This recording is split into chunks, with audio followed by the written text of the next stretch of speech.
Okay, hello everyone. Welcome to Social Studies session. My name is Walter ONYANGO, Ansaaru Sunna Nursery and Primary School. I want to take you through Social Studies Unit 3, that is Social Relations and Cultural Activities. When we talk of social relations, these are relations that how people relate to one another in the community. People relate at different levels. It could be at the family level, the clan level, or the society at large.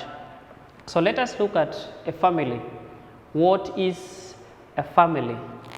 A family is a group of people who are related by blood,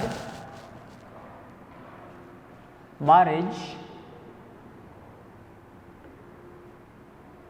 or adoption.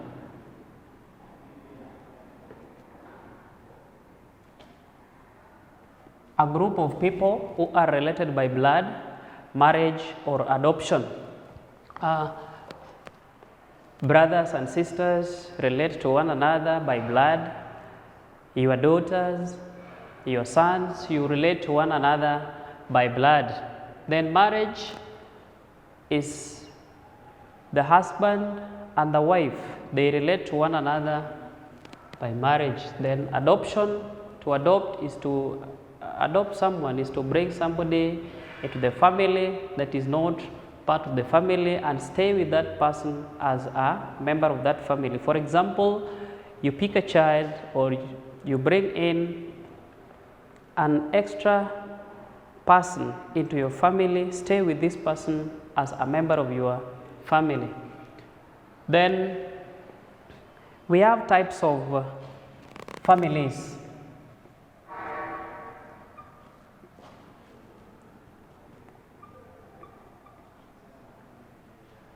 We have two main types of families.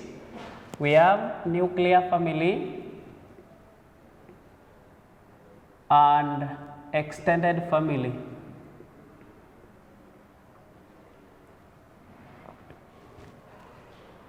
Nuclear family basically consists of the parents and the children or the child, that is father, mother, and children.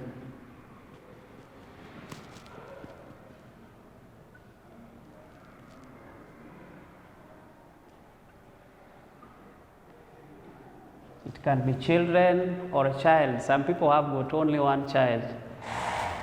Then extended family, we have members of the nuclear family plus their relatives. That is the father, mother, children, and their relatives. So extended family, we have members of the nuclear family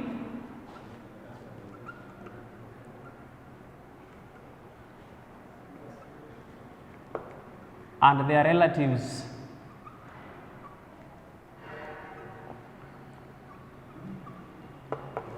That is what we have under extended family. Then the needs of family members.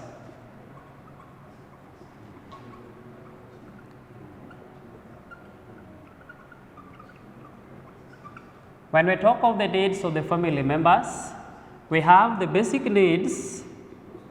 Basic needs are also called primary needs.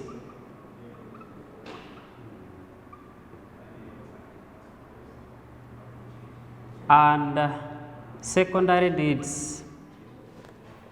Basic needs and secondary needs.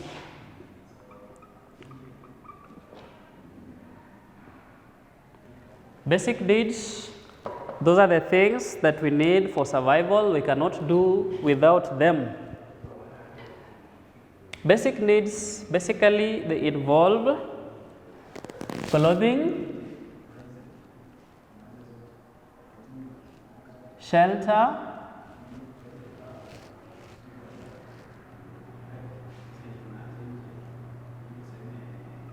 water, and food. In social studies, we talk about 4 basic needs, that is food, clothing, shelter, and water. Then secondary needs, these are other things that we need for comfort, comfortability. Like, for example, we have education,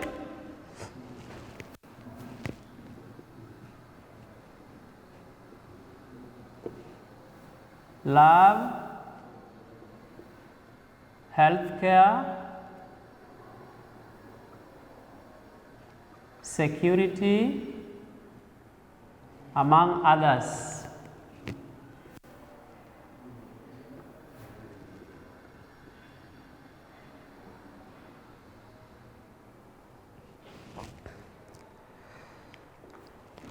Having done that, let us move to responsibilities of family members.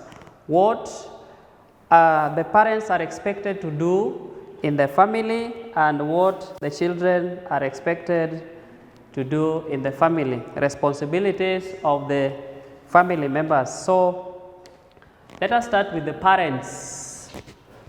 Responsibilities of parents.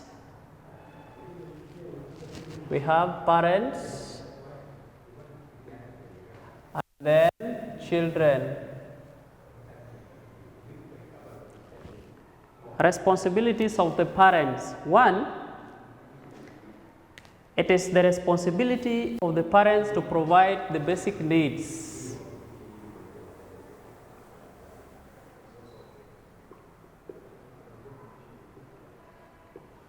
Provide basic needs to the family. You are the parent. It is your responsibility to provide food to the family, better shelter, clothing, and water. Then next, provide security.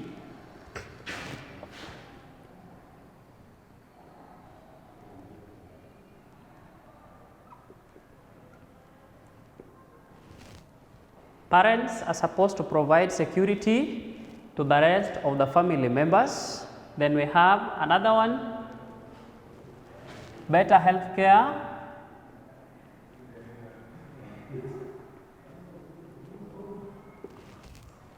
parents should ensure that all the members of the family gets a better health care.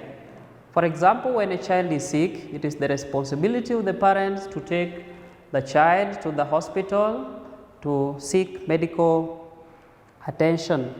Then the parents should provide guidance and counseling.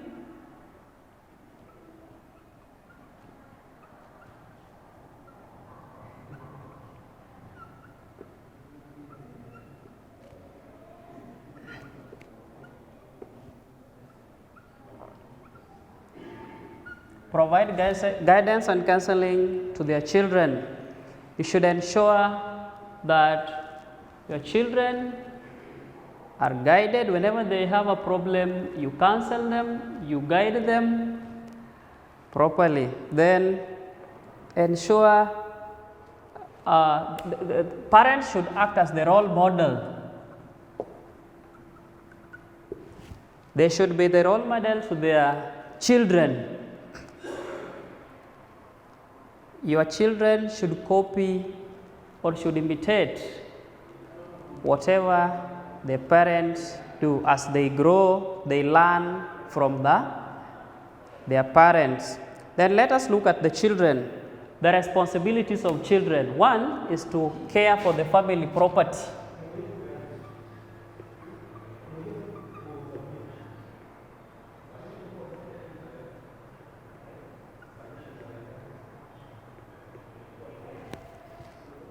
The father has bought a good sofa set, has brought into the house. As a child or children, it is your responsibility to care. You are not supposed to destroy the family property. The children has the responsibility to care, ensure that that property is in well taken care of, good condition, and everything. Care for the family property. Then the children also, they have the responsibility to love their parents, love and respect their parents.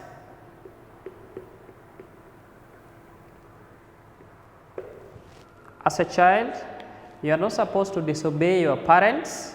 You should follow whatever your parents are telling you to the latter. You should love your parents, you should not hate any of them. I know sometimes you can be punished by your parent. That does not mean that you should now hate your parent. You should love and respect your parents. It is your responsibility. And then the last one is to help. It is the responsibility of the children to help their parents in doing some family activities.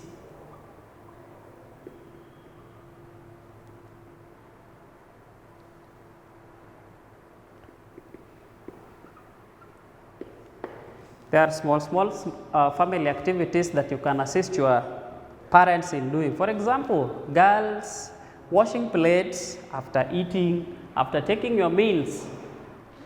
Taking the place to wash is not in slavery. It is your responsibility. Cleaning the house, making sure that the house is in good condition. Same to boys, there are some activities you can help your parents in doing at home.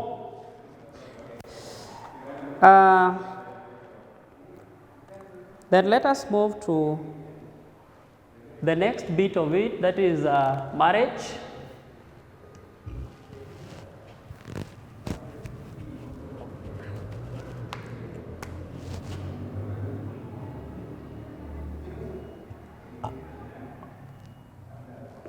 Marriage.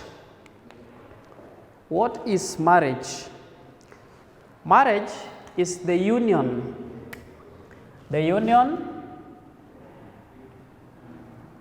between a man and a woman.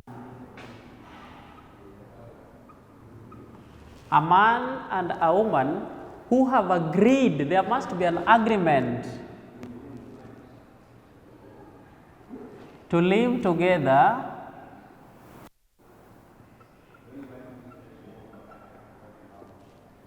as a husband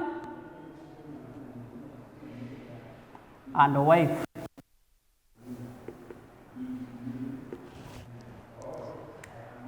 Marriage is the union between a man and a woman who have agreed to live together as a husband and a wife.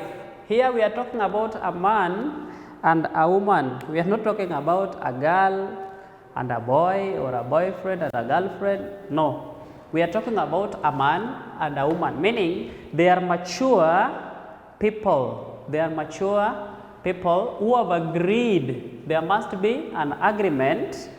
They have agreed to live together. They are going to live together. They are going to live together as who and who? They are going to live together as a husband and wife, not boyfriend and girlfriend. They are going to live together as a husband and wife, meaning there must be a commitment here. There must be a commitment. They are going to live as a husband and wife. Then the types of marriages or systems of marriages.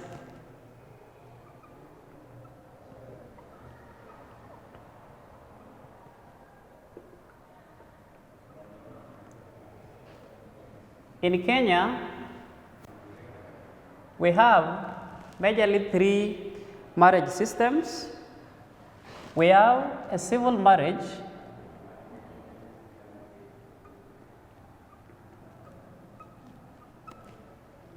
another one is customary marriage,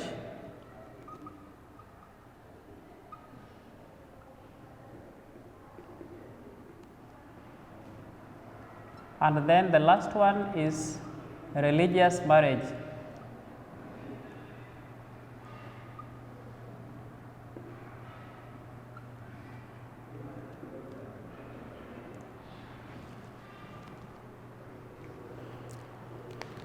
We have three systems of marriage. We have civil marriage, customary marriage, and religious marriage. A civil marriage, this is a system of marriage that is conducted by a government official, a government officer, or could be Attorney General or a representative from the Attorney General's office. Then customary marriage, this is a system of marriage that is conducted by the Council of Elders depending on the traditions, customs of the communities of the people getting married, the communities, the people getting married. Religious marriage is conducted, this is a system of marriage that is conducted depending on the religion of the people getting married. So let us look at something under the civil marriage. Civil marriage, just as I've said, it is conducted by a government officer, Attorney General, or a representative from the Attorney General's office. It is this type of marriage, before it is conducted, it is given a duration of 21 days. The officer who is supposed to perform this type of marriage should be given a notice in advance, 21 days. 21 days is equivalent to 3 weeks. And the marriage bans, there is what we call marriage bans. Marriage bans put in public places to alert people that so and so will get married. This type of marriage, there is the issuing of marriage certificate. The couple will be issued with the marriage certificate, and it does not allow polygamy, meaning you are only allowed to marry one wife. It is monogamous. Customary marriage, I said this is a system of marriage that is conducted depending on the traditions and customs of the communities of the people getting married, depending on their customs and traditions. So the activities performed during this type of marriage vary from one community to the other. I said that here it is presided over by the Council of Elders. It is the Council of Elders that presides over this system of marriage. What makes this marriage official is the payment of dowry. There is the payment of dowry, and this system of marriage, it allows one to marry as many wives as he can. So in short, it allows polygamy. You can marry more than one wife. Here again, customary marriage, the couples, after the marriage ceremony, they can apply through the marriage registrar and get a marriage certificate. So the marriage certificate can be issued here later after the couples have applied for it. Then religious marriage, we have different religious marriage. We have Christianity, so we have Christian, the one for Christians.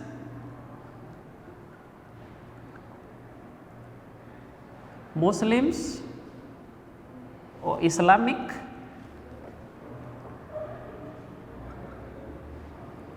Then Hindu. Hindu religion.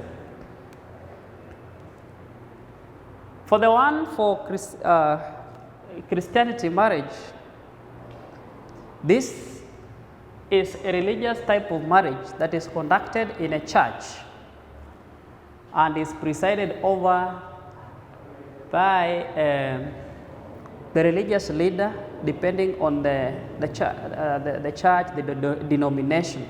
It could be a pastor or any other person.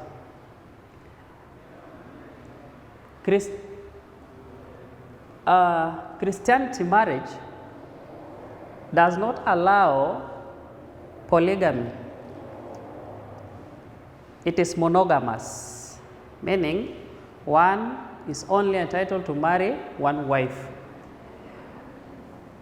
There is the issuing of marriage certificate here, Christianity marriage. Islamic marriage is conducted in a mosque by an Islamic religious leader.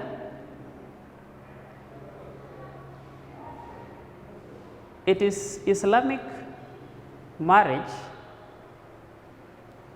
which is the only religious marriage that allows polygamy, but up to a maximum of 4 wives. So Islamic religion allows polygamy, but up to 4 wives. You don't go beyond 4.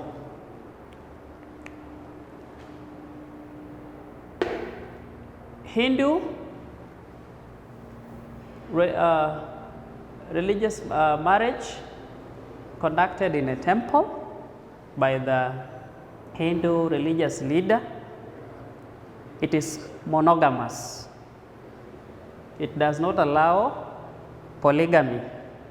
So there is no marrying of many wives here. So these are the 3 main religious types of marriages that we have under systems of marriage.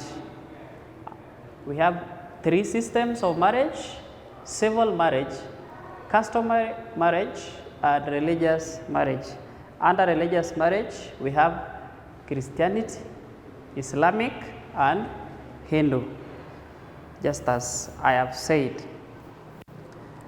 Then, the importance of marriage. Why do people get married? That is the next thing.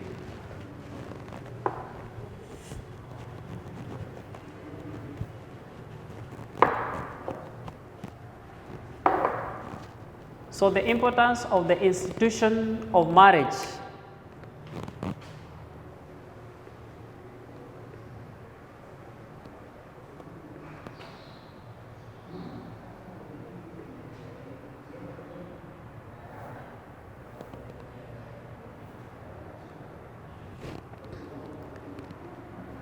Basically, we have 3 main importance of marriage, main reasons why people get married. So,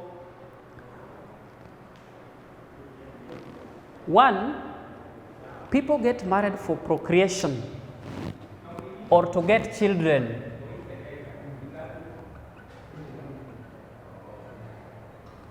Procreation or to get children.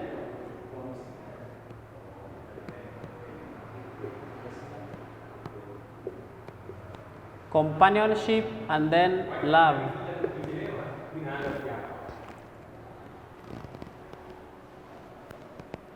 These are the 3 main importance of marriage. People get married for 1, they do wish to have children, continuity of the generation, get children. 2, companionship. You get somebody to support you in life. Then the last one is love. Then we have rights and responsibilities of the couples. Rights and responsibilities of the couples. these people who get married, the wife and the husband, each one of them has a right. The husband has a right, the wife also has a right, and they also have responsibilities. So let us start with the rights. Rights of the couples.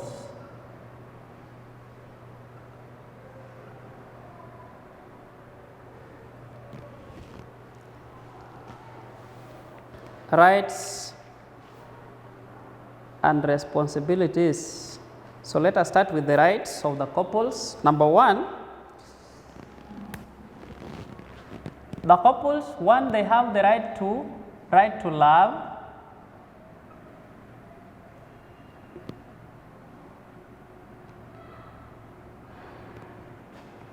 right to love and be loved.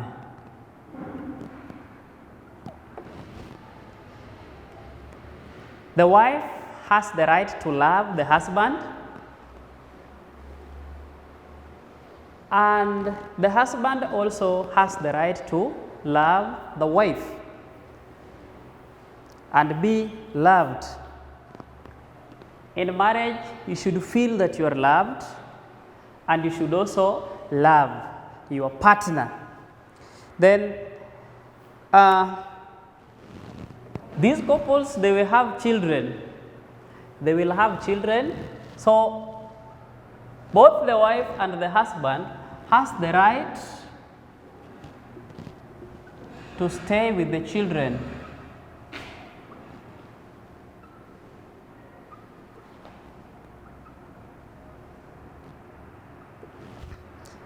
The right to stay with the children. Maybe, for example, one partner is staying differently from the other. One is in another town, maybe because of job. There are circumstances that can lead to that.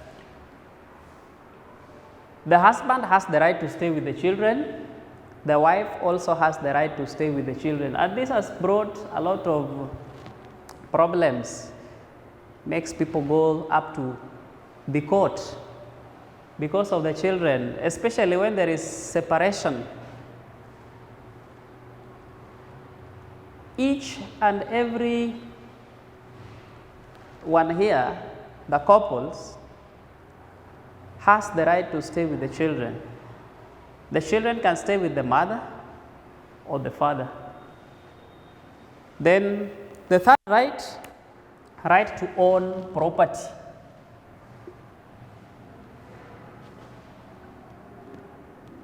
Right to own property.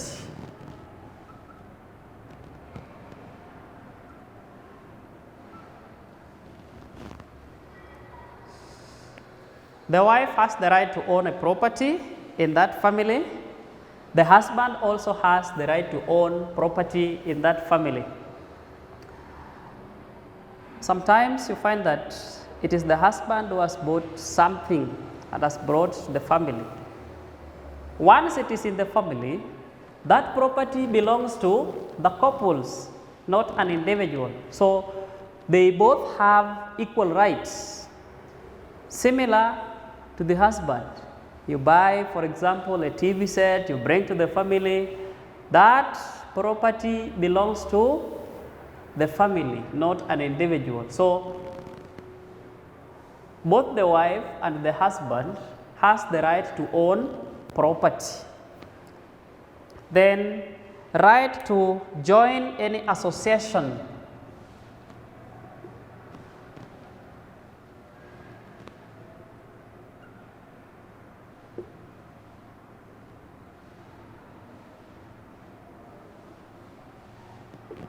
Association or group. Right to join any association or group, so long as it does not bring disagreements into the family. Many a times you find husbands giving restrictions to their wives that I don't want you to join that group, I don't want you to join. If the group does not cause any disagreement or any conflict to the family, the wife has the right to join that association or that group, or the husband has the right to join that association or that group. There should be no restrictions in when the association or the group is for help to the family. It can make the family raise up their living standards. There should be no restrictions. So both the partners, the husband or the wife, has equal rights to join any association or any group of his or her choice, so long as it is not bringing any conflict or any disagreement in the family. Then the couples also, they have the right to inherit the family property.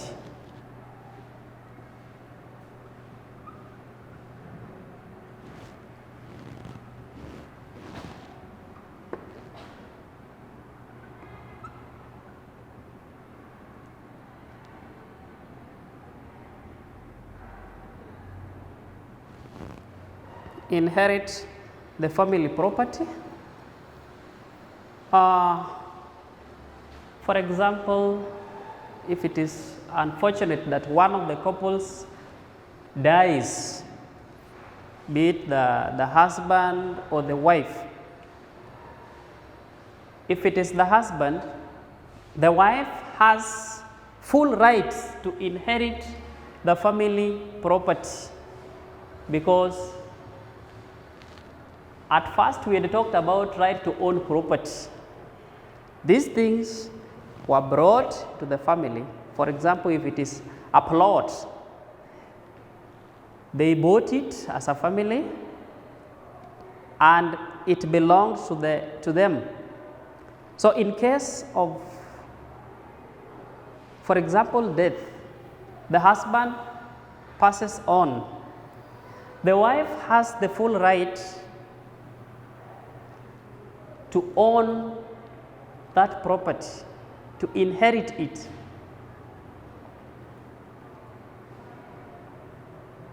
Here we also have a problem. Most of the families find that the husband has died. Now inheritance becomes a problem. Who is to inherit the property? So it is the right of the wife to inherit the husband's property, similar to the husband has full right to inherit the wife's property. So both the couples, in short, they have the right to inherit the family property. Those are some of the rights of the couples. Then let us look at the responsibilities.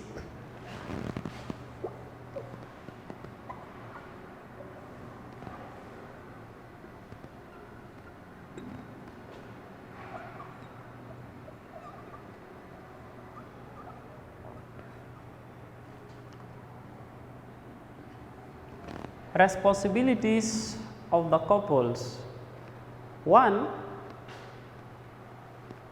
these people should provide basic needs to their children.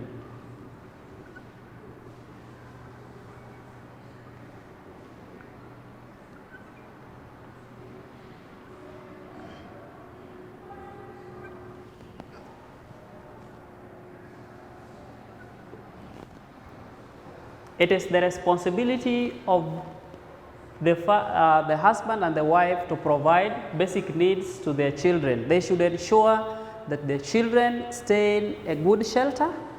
They should ensure that the family gets good food, proper clothing, safe and clean water for drinking and for domestic use. That is the responsibility of the couples. Provide basic needs to their children. Then care for one another. It is the responsibility of the couples to care for one another.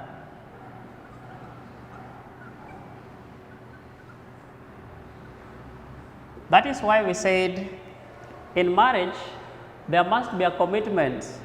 You are committing yourself to stay with this person for the rest of your life. In marriage, we don't encourage breakups, separation, divorce.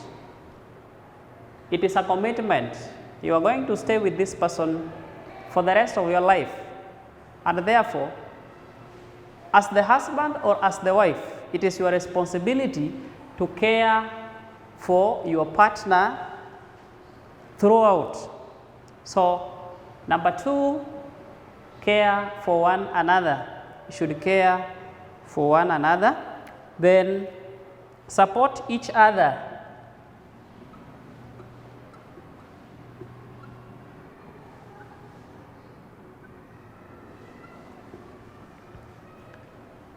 Support each other in the family. So, or support one another. Whenever the husband is having a challenge, it is the wife to support the husband, and the vice versa. Whenever the wife has any challenge in life, it is the husband to support the wife. So they should support one another, or they should support each other to ensure that they live harmonized lifestyle.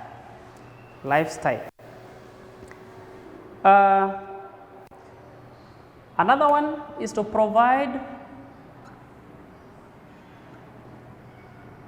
a peaceful environment.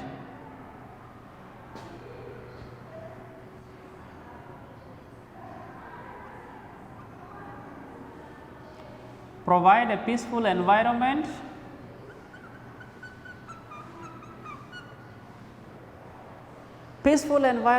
a friendly environment to the rest of the family members, the children. Some families act like barracks.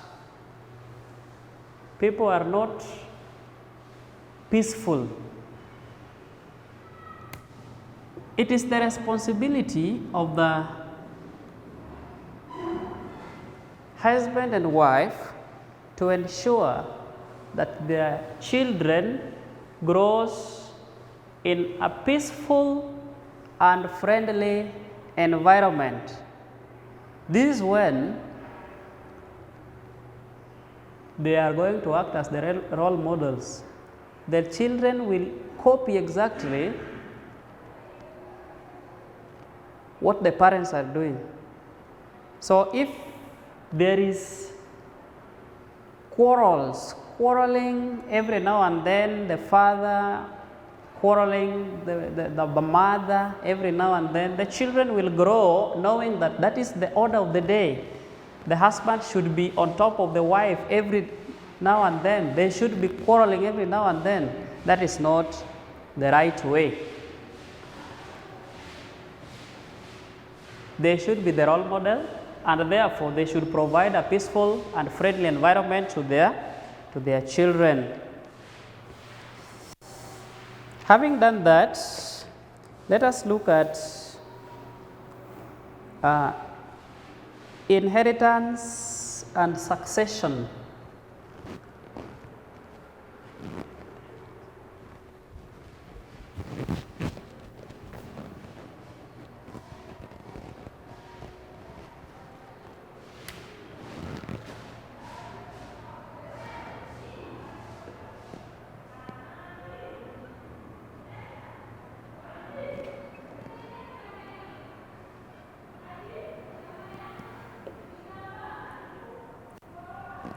Inheritance and succession. What is inheritance? When we talk of inheritance, inheritance is the property that one receives when one has died. The property that you receive when one has died is what we refer to as inheritance, while succession is taking over the position of the deceased, the act of taking over the position of the deceased. For example, if the father in the family, the father has died, now the mother takes over the position of the father. She now becomes the head of the family and does all that the father was doing. Succession, the practice of taking over the position of the deceased. While I've said inheritance is the property that one receives when someone has died or has passed on. Now, under succession and inheritance, we have the following. We have a will.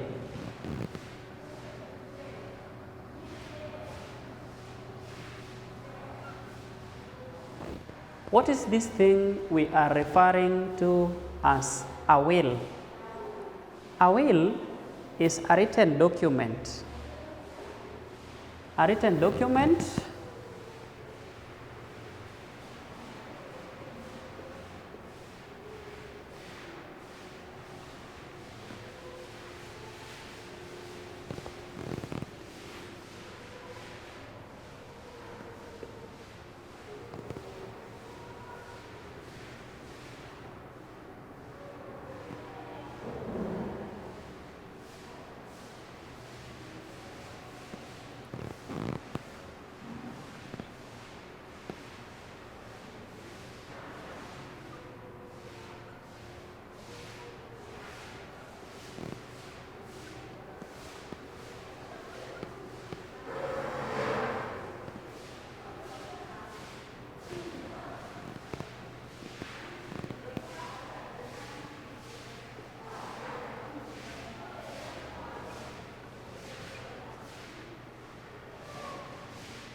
So, before one dies,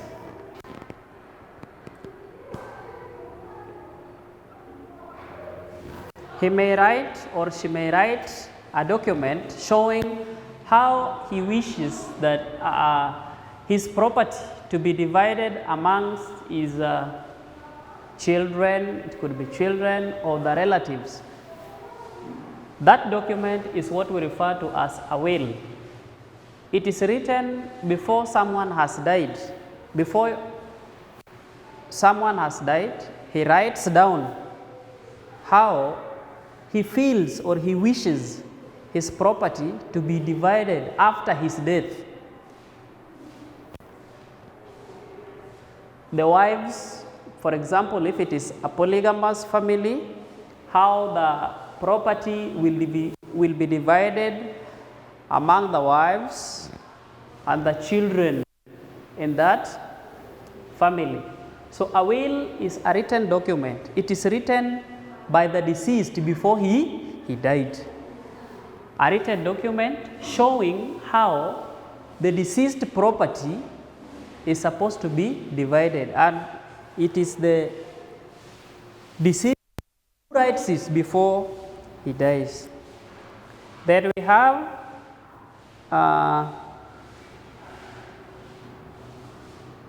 types of succession.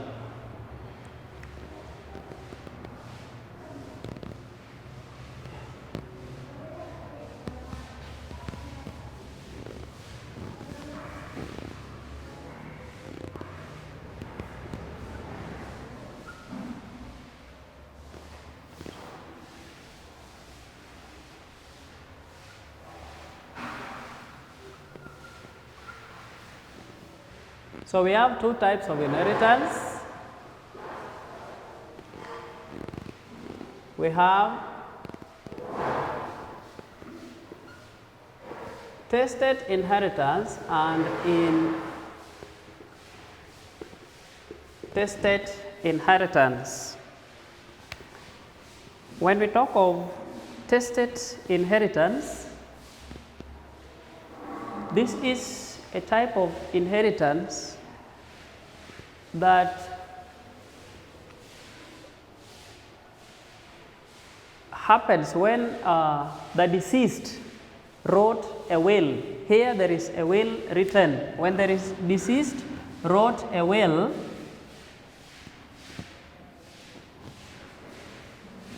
explaining or showing how his property or how he wished his property to be divided among his wives or children, that is what we refer to as tested inheritance. It is the type of inheritance that exists when there is a will written. And when there is no will, where there is no will, we say it intestate.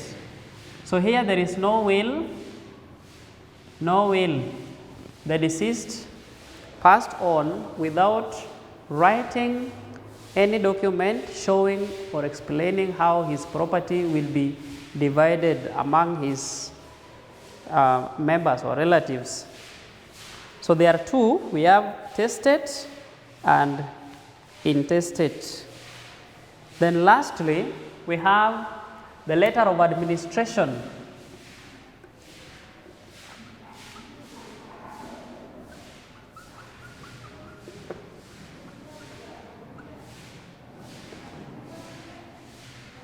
A letter of administration is also a document.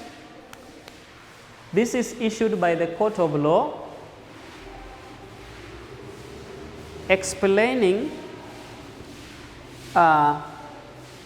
or it is a document granted by the court of law to permit and authorize to the distributor of the deceased property given by the court of law explaining how the deceased property should now be divided. The rightful people here, the first consideration is given to the wives. If it is the husband, the first consideration is the wife or the wives. Then we move to the children, and here all children have equal rights. They have equal rights. There is no issue of the sons, daughters, there is no gender here. All of them are children of the deceased. So they should be given equal considerations after the wives. So a letter of administration, this is a document issued by the court of law to the distributor authorizing or permitting the distributor on how the property will be disbanded. Otherwise, I wish to stop there. Thank you.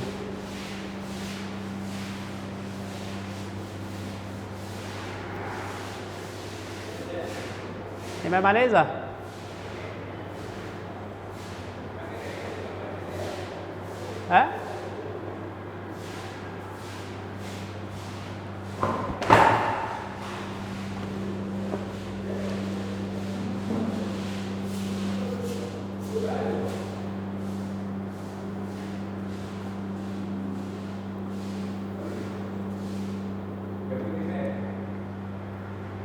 Hey,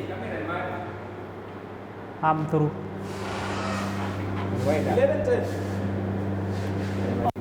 Oh, so we still have some 10 minutes more. I thought my time is over. Let us use the 10 minutes to go over what we have learned today. One, we started by looking at a family. What is a family? I gave the definition of a family as a group of people who are related by blood, marriage, or adoption. Then the types of families, we have talked about two main types of families: nuclear family and extended family. The nuclear family consists of father, mother, and children. Then the extended family, we have members of the nuclear family and their relatives. Now we bring in the grandparents, uncles, aunties, cousins, and the rest. Then we have, we've also talked about the needs of the family members. When we talk of the needs, we have the basic needs and the secondary needs. Basic needs, I've said, they are also called primary needs. That is the things that we need for survival. We cannot do without them. Basic needs, we cannot do without them. These are food, clothing, shelter, and water. They are mainly four. In social studies, we talk about four basic needs. That is food, clothing, shelter, and water. Then secondary needs, these are now other things that we need for comfortability, for comfort. We need education, we need health care, proper health care, we need security, wealth, you need a good vehicle, other things that we need for comfortability. Then we have also talked about responsibilities of members. We have talked about the responsibilities of the parents and the responsibilities of children. The parents, they are supposed to provide the basic needs to their family members. They should ensure security to their children and the rest of the family members. While on the other hand, children, their main responsibility is to care for the family property. Apart from that, they also have other responsibilities: loving their parents, obeying their parents, and helping their parents in doing some of the family chores. We have also talked about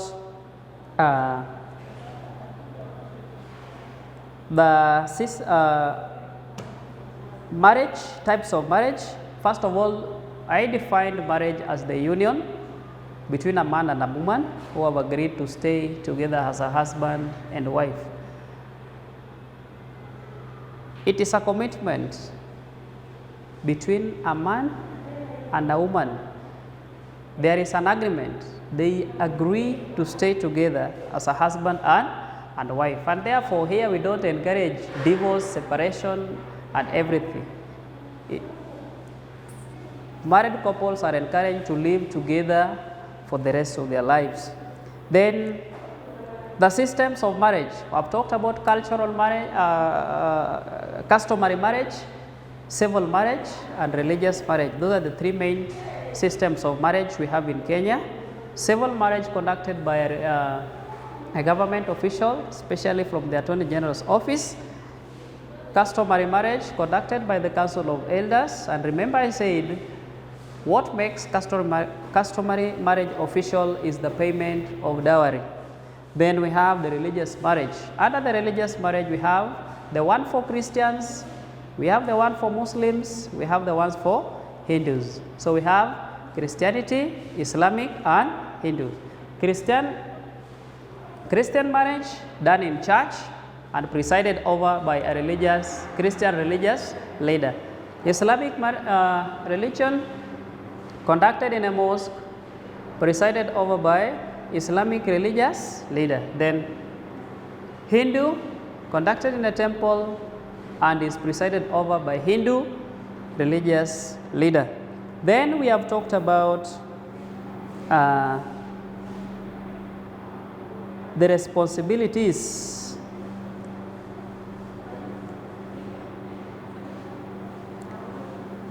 rights and responsibilities of the couples, the husband and the wife, the rights of the husband and the wife. So, one, we have talked about the right to love your partner and feel loved by your partner. Next, the right to own property, the family property, and lastly, the right to join any association of your choice. Otherwise, my time is over. I feel that we end there. Thank you.